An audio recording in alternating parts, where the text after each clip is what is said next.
Welcome to the Deep Dive. We cut through the clutter to get you the insights that matter. Today we're tackling, well, a really complex one, the relationship between Israel and Iran. This is more than just a regional issue. It's like a global powder keg, It affects energy, alliances, everything.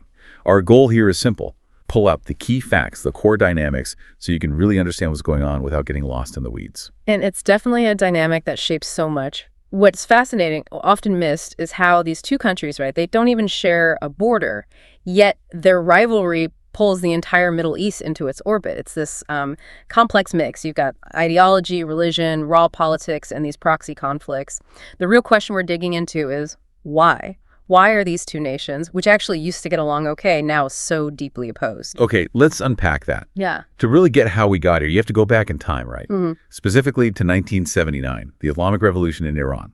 Exactly. Before 79, under the Shah, analysts talk about a period of, well, decent relations, pragmatic cooperation maybe, even some quiet intelligence sharing between Israel and Iran. But the revolution, it just completely changed the game. The new leadership in Iran, driven by this strong revolutionary ideology, they immediately started calling Israel an illegitimate state, a symbol of the West in the region. This wasn't just talk. It fundamentally made Israel an ideological enemy for Iran. And of course, from Israel's side, this new, very vocal anti-Israel regime nearby, well, that instantly became a major threat, a significant one. Right. So that sets the stage historically. But fast forward to today. What's driving the conflict now? What are the immediate pressures? Well, number one on the list, you'd have to say, is Iran's nuclear program. For Israel, look, it's not just the potential weapon itself. It's the idea of this specific regime, one that's openly hostile, getting the ultimate weapon. That changes everything for them, an existential threat. And then you add in Iran's support for groups like Hezbollah, Hamas, groups already fighting Israel. The idea of those groups operating under an Iranian nuclear umbrella, that's deeply worrying for Israeli security planners. Now, Iran says its program is just for peaceful energy, but Israel, and frankly much of the West, they're very skeptical, given the history. And this skepticism, this tension, it plays out not always directly, but through these shadow wars, right? This proxy conflict idea. Can you break that down? How does that actually work? Yeah, absolutely. Iran, it extends its influence not usually by sending its own army directly into battle with Israel. Instead, it uses proxies. It arms, funds, and guides militias and groups across the region. Think Hezbollah in Lebanon. A major force there. A huge force, heavily armed by Iran, right on Israel's border. They've clashed repeatedly. Then you've got Hamas in Gaza. Different ideology, Sunni not Shia, but also getting Iranian support, which, makes the Israeli-Palestinian situation even more complicated. And Israel's response? Israel hits back. Often airstrikes, particularly in Syria, targeting weapons shipments heading to Hezbollah or Iranian bases being set up there. It's this constant sort of hidden war, almost routine now. It sounds like a dangerous game of chess, but the pieces being moved are, well, impacting real people. What's the human cost of all this for ordinary people living there? Oh, the human cost is. Yeah. It's immense. You hear caught in the crossfire, but it's more than that. It's constant uncertainty, instability.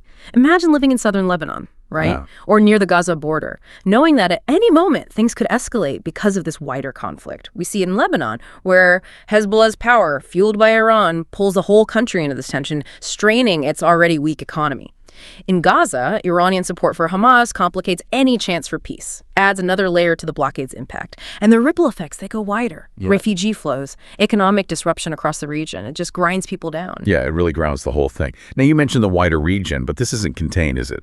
It pulls in bigger players. How does this become a global issue? Right. This is where it gets really interesting and, frankly, dangerous on a larger scale. Yeah. You've got the United States, historically a very strong backer of Israel, providing security assistance, diplomatic support.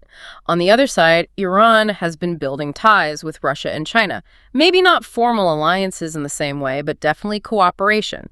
Economic ties, military sales, diplomatic coordination against U.S. influence. So it becomes a flashpoint for these bigger rivalries. Exactly. A major escalation between Israel and Iran. It wouldn't just stay between them. It risks pulling in the U.S., maybe Russia indirectly. It becomes a potential trigger for a much larger international crisis. That's the really scary thought, isn't it? A direct war. Could it actually happen? Could it spiral? It's possible. Definitely possible. But interestingly, most analysis suggests both sides actually have strong reasons to avoid an all-out war. For Israel, attacking Iran directly would be incredibly costly, risky. Iran's big, it has defenses, it can retaliate through its proxies. For Iran, a full war. That could be devastating. Their economy is already hurting badly from sanctions. A major conflict could trigger massive internal problems, maybe even challenge the regime itself. So they both prefer the shadow war, maybe. To some extent, yes, but the real danger is miscalculation. An Israeli strike in Syria hits the wrong target, kills high-level Iranians. Or a Hezbollah attack goes further than intended. Something unexpected happens and suddenly the situation spins out of control. That's the fear, that careful calibration fails. And finding a way out through talks, through diplomacy? Well, that hasn't exactly been easy, has it? We had the 2015 nuclear deal. Right, the JCPOA. It looked like a step, maybe. But then the U.S. pulled out in 2018. And Israel, well, they were never really fans of that deal to begin with. They felt it didn't go far enough, especially on missiles and regional activity. So diplomacy seems stuck. Why is it so hard? Fundamentally, trust. There's just almost none there. Zero trust between the leaderships. Iran wants sanctions lifted completely. It wants to be recognized as a major regional player. It wants guarantees against attack. Israel wants ironclad guarantees Iran will never get a nuclear weapon. It wants Iran to stop funding groups like Hezbollah and Hamas, stop its destabilizing actions in Syria, Iraq, Yemen. Those demands seem pretty far apart. They're fundamentally opposing visions for the region, really. So finding that middle ground requires huge compromises. And right now, neither side seems willing or maybe even able politically to make those kinds of concessions, maybe small steps, back-channel talks, local ceasefires like in Syria trying to lower the temperature bit by bit. That might be possible, but a big breakthrough, that seems unlikely anytime soon. It certainly feels like a long road ahead, if there's even a road. And for you listening, this might seem overwhelming, but understanding this rivalry is crucial. It really does affect global stability. It impacts energy prices, and increasingly, it even plays out online through cyber attacks. It's not just over there. And I think this raises an important point. It's easy to fall into seeing this as, good guys versus bad guys, but it's rarely that simple in geopolitics. Both Israel and Iran have their own deep-seated fears, their own national narratives, their own strategic goals. They see the world very differently based on their history and their current situation. Understanding that complexity, I think, is really the first step if we ever hope to see a path towards peace, recognizing the drivers on both sides. That's a really important perspective. So thinking about that complexity and how deep these roots go, here's something to mull over. What tiny, maybe unexpected point of shared interest could possibly exist between these two nations, even if just for a moment, something that could maybe, just maybe, nudge things towards de-escalation? If you want to explore this more, we really recommend checking out credible sources. Look at reports from the UN or independent think tanks like the International Crisis Group. They offer detailed analysis. Thanks for joining us for this deep dive. Until next time, stay curious.